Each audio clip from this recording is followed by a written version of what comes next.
has captured the essence of the crises of immigration in a few simple words. He said, migrants are not a danger, they are in danger. The implication is clear. The crises of immigration, so-called, are in significant measure moral crises in the wealthy countries of the world, the societies that have the resources, the capacity to help those who are in severe danger and to mitigate or to resolve the circumstances that lie at the roots of their plight. Rich societies, which furthermore often have significant responsibility for creating the crises in the first place, a consideration that deepens the moral crisis of the rich and the privileged.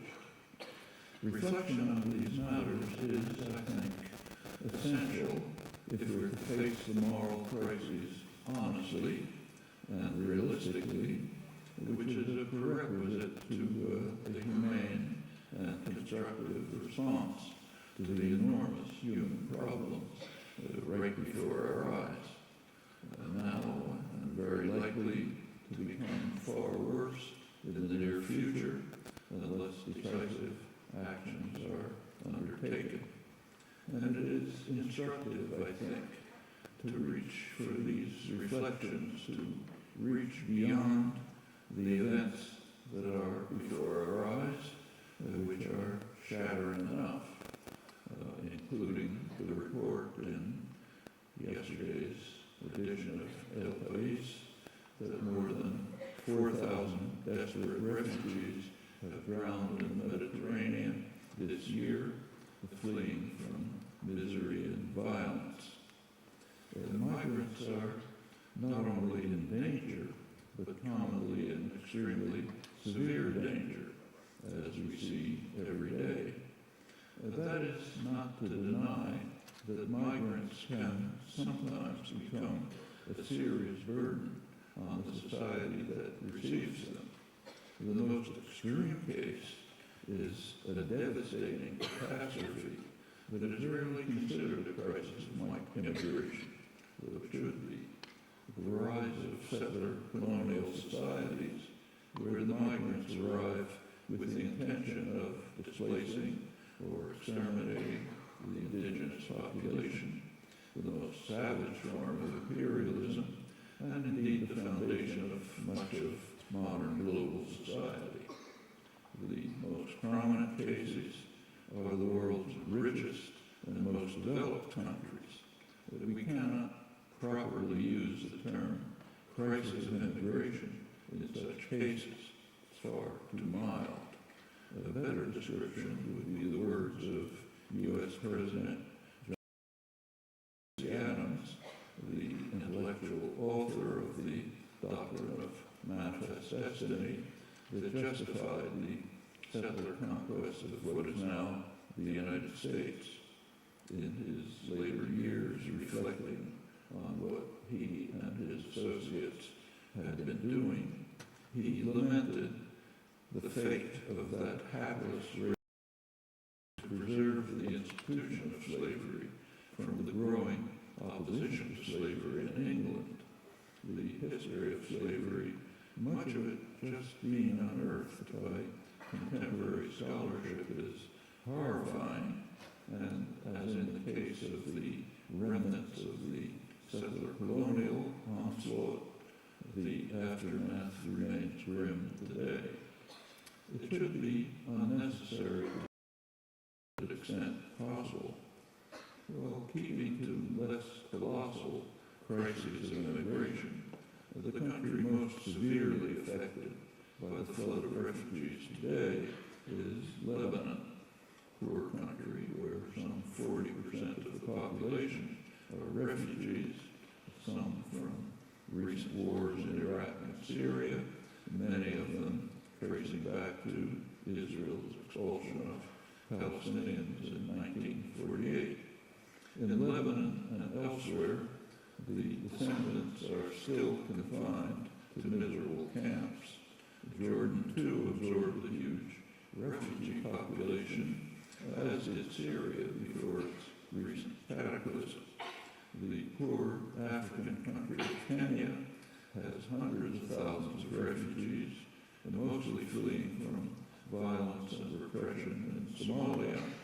They're surviving in miserable conditions under constant threat of illegal deportation from the Dadaab camps, the largest refugee camps in the world, dating back to the Somali disasters from 1992, in which, as usual, the West had a significant role. Meanwhile, in wealthy France, the squalid Calais refugee camp known as the Jungle has been demolished, but there's also a streak of Western compassion. Britain has agreed to take in a few hundred unaccompanied children from the camp, children who have families in the United Kingdom, bypassing the complex procedures of providing proof from persecution. So the lofty values of Western civilization are still being upheld. Ranking high among the most miserable countries in the world is Afghanistan, again with no slight Western responsibility, but it ranks high in another dimension as well, receiving refugees. By now it is an estimated 1.5 million this year, many of them expelled from the rich countries of the West, where they have been refused asylum. The plight of refugees today cannot fail to bring to mind painful moments of recent history. The United States was known as a haven for immigrants, that is, European immigrants. Orientals were excluded by law as soon as they became a significant presence, and most of them brought in as virtual slaves, like the forced African immigration. But even within favored Europe, problems arose from the beginning. Benjamin Franklin, the leading American figure of the Enlightenment, urged that Germans and Swedes should be excluded because they are too swarthy. But that proposal was put aside. Irish immigrants in the late 19th century, most of them fleeing after the awful Irish famine, they were treated almost as badly as African Americans, but were finally absorbed, and the same with others. That lasted as long as the country needed a European population to settle what was taken from Native Americans. The first barrier to Europeans was in 1924, aimed at Italians and Jews, more politely at Southern and Eastern Europeans. That barrier lasted until 1965, and the consequences were dire, particularly for Jews, as Nazi Germany descended to the depths of barbarism. In 1938, the Evian Conference was a feeble and failed international effort to deal with the plight of Jews in Nazi Germany.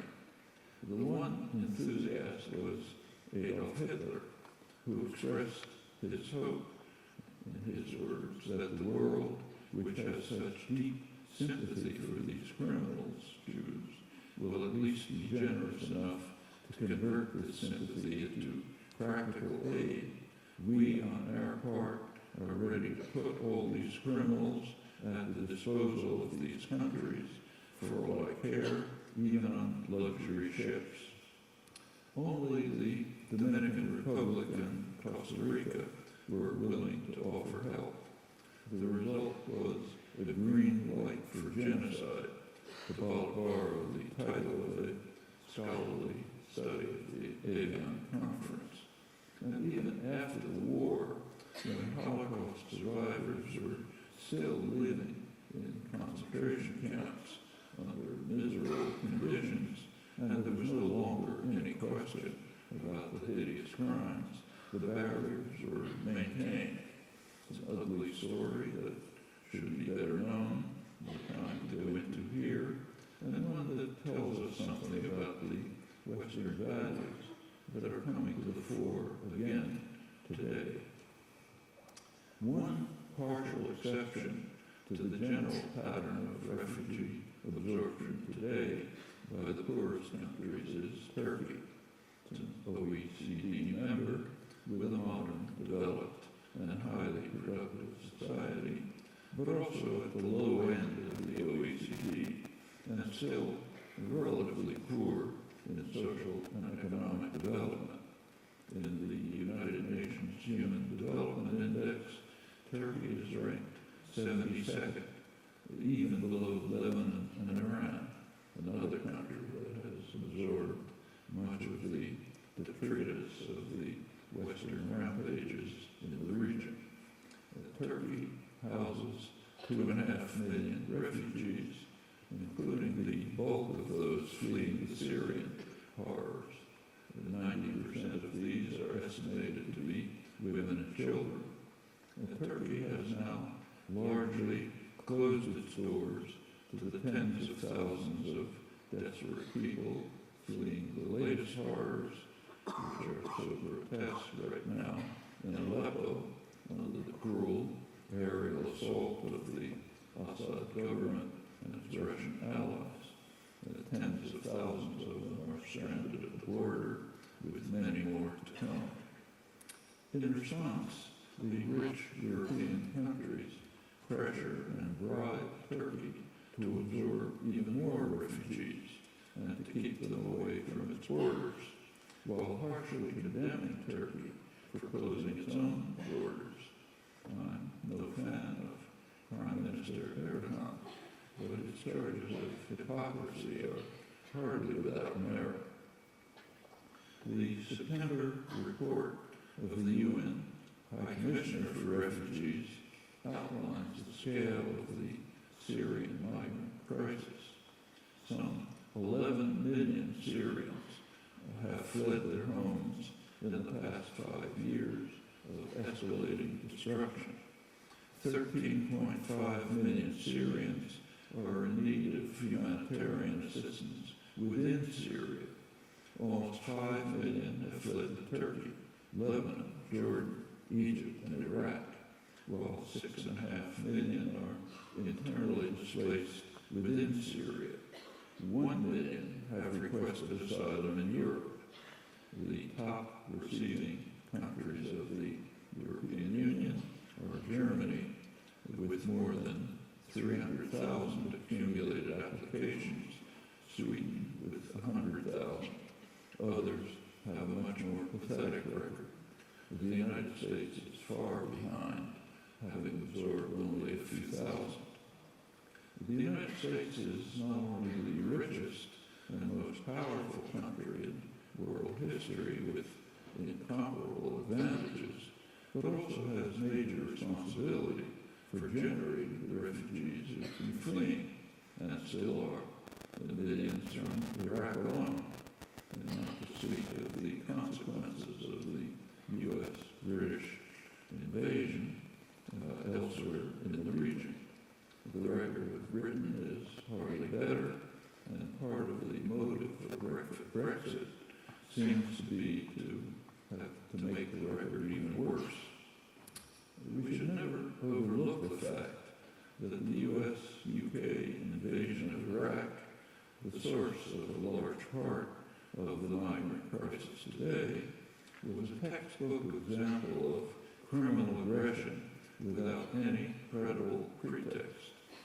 In the words of the chief American prosecutor at Nuremberg, Justice Robert Jackson, to initiate a war of aggression is not only an international crime, it is the supreme international crime, differing only from other war crimes in that it contains within itself the accumulated evil of the whole, all of the evil that follows. He was speaking of Nazi Germany, but the words apply to the present situation. In this case, not only the destruction of Iraq, but also the incitement of sectarian conflict that is tearing Iraq and the entire region apart, and the generation of millions of refugees from the invasion itself and those fleeing the aftermath, including the appearance of the monstrous ISIS. The West could also do well to listen to Justice Jackson's stern words to the Nuremberg tribunal. He said, "We must never forget that the record on which we judge these defendants is the record on which history will judge us tomorrow. To pass these defendants a poisoned chalice is to put it to our lips as well. We can now judge how well Western civilization has risen to this challenge."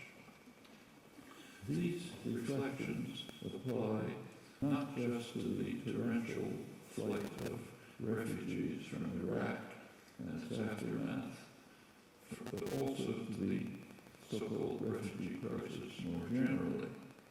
It's a rather striking fact, which cannot be reiterated too often, that the countries with the least responsibility for generating refugees are handed the responsibility of somehow caring for them, while those with the greatest responsibility for generating refugees are self-absolved from this responsibility, even though, apart from their responsibility, they are far richer and hence more able to deal with whatever problems might arise.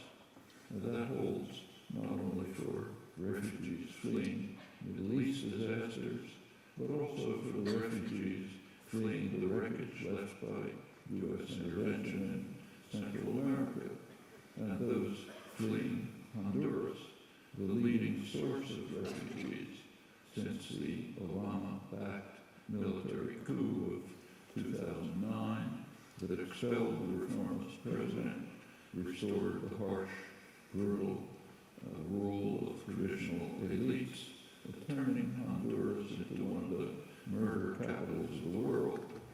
And the U.S. is reacting much the way Europe is, pressuring and bribing Mexico to keep the victims away from its borders. The same reflections apply to the huge flood of refugees from Africa to Europe, including the 4,000 who have already drowned in the Mediterranean this year in their desperate flight. Here too, of course, there is a history stretching back hundreds of years, reaching right to the present, which we should not have to review, and which underscores another severe moral crisis of the West. The general attitude of Western civilization toward this history was revealed rather clearly in the U.S. global planning at the end of World War II. It was understood by planners that the U.S. would be displacing its European predecessors as the dominant global power, and naturally, careful plans were laid about how to organize the world. The general picture was well described by Henry Kissinger. As he put it, Europe and others should focus on their regional interests, while the United States, which has global interests and responsibilities, will manage the overall framework of order, serving as the respected and legitimate law enforcer that the world needs, as Zbigniew Brzezinski recently put it. Each region was assigned what was called its function within the global system by George Kennan and his State Department staff. So the function of Southeast Asia was to provide resources and raw materials to the former colonial masters and to the United States. When Kennan turned to Africa, he observed that the United States had little interest in the continent, so it should be handed over to Europe to exploit, his term, for European reconstruction. He added also economic development, but that was window dressing, not taken seriously. He suggested as well that the exploitation of Africa, in his words, would lend to the idea of Western European Union that tangible objective for which everyone has been rather unsuccessfully groping in recent months. In other words, a kind of a psychological lift while the United States was taking responsibility for the overall framework of global order. The plans are considered unremarkable. I have found no mention of the idea that after many horrific centuries, Europe to Africa should be to exploit Africa for Europe's reconstruction from wartime damage. The United States, of course, it also had direct involvement in African affairs, but in another dimension, slavery, but that too imposes no obligations to the ruined continent. This is by no means ancient history. It continues to the current period in ways that we should know very well, and it's a prime reason why Africans are seeking to escape to the lands of their traditional tormentors, creating a refugee crisis, or more accurately, adding another layer to the moral crisis that Europe is facing. A more immediate reason for the current flood of African immigrants is the attack on Libya, initiated by France and Britain, and led from behind by the United States in Obama's words.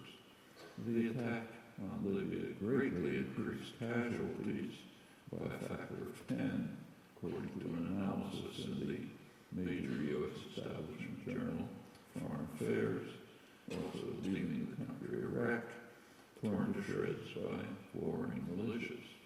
The attack also opened a flood of weapons and jihadis, primarily to Western Africa, now the leading center of Islamic terror, according to UN figures. The attack also helped ISIS establish an African base, and it opened a funnel for the flood of refugees to Europe, creating another crisis of immigration.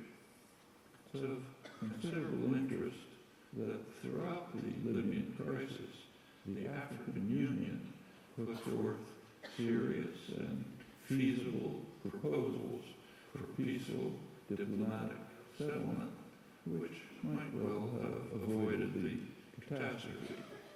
These have been reviewed in detail in the scholarly literature, which also points out that the proposals were ignored by the imperial triumvirate, France, Britain, and the United States, who were intent on pursuing their traditional mission.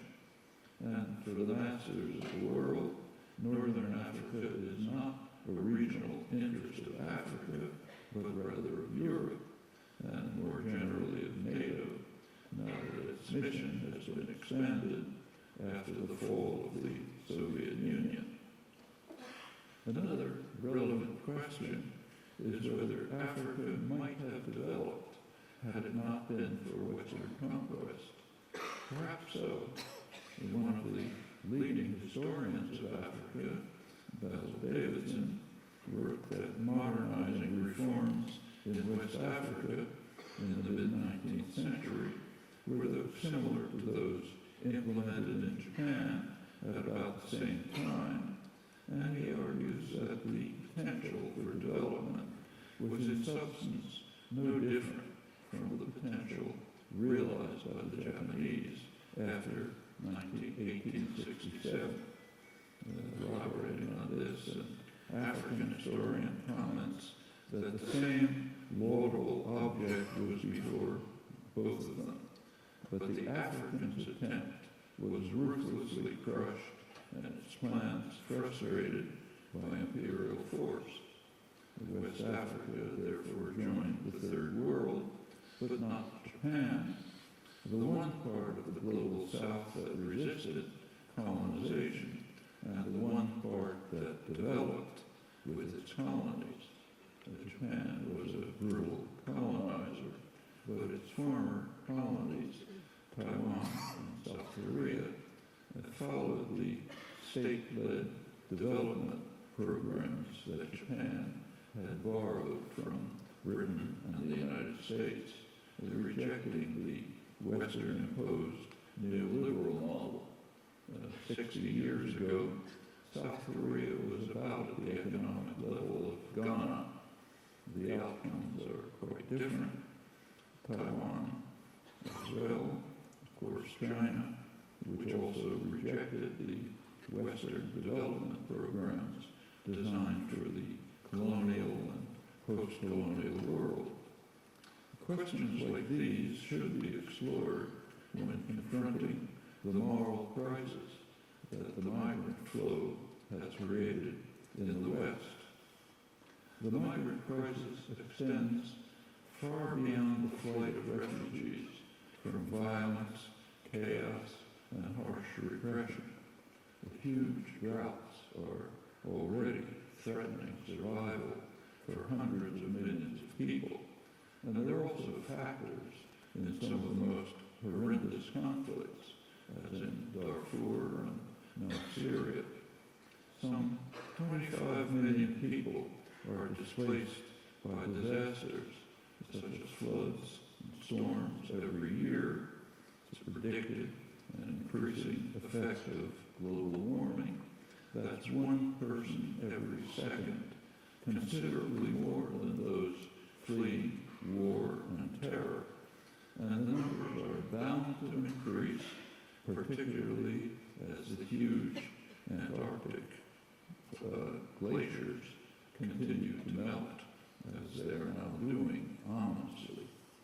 In Bangladesh alone, tens of millions of people are expected to have to flee in the coming years from low-lying plains because of sea level rise and more severe weather, creating a migrant crisis that will make today's pale into insignificance.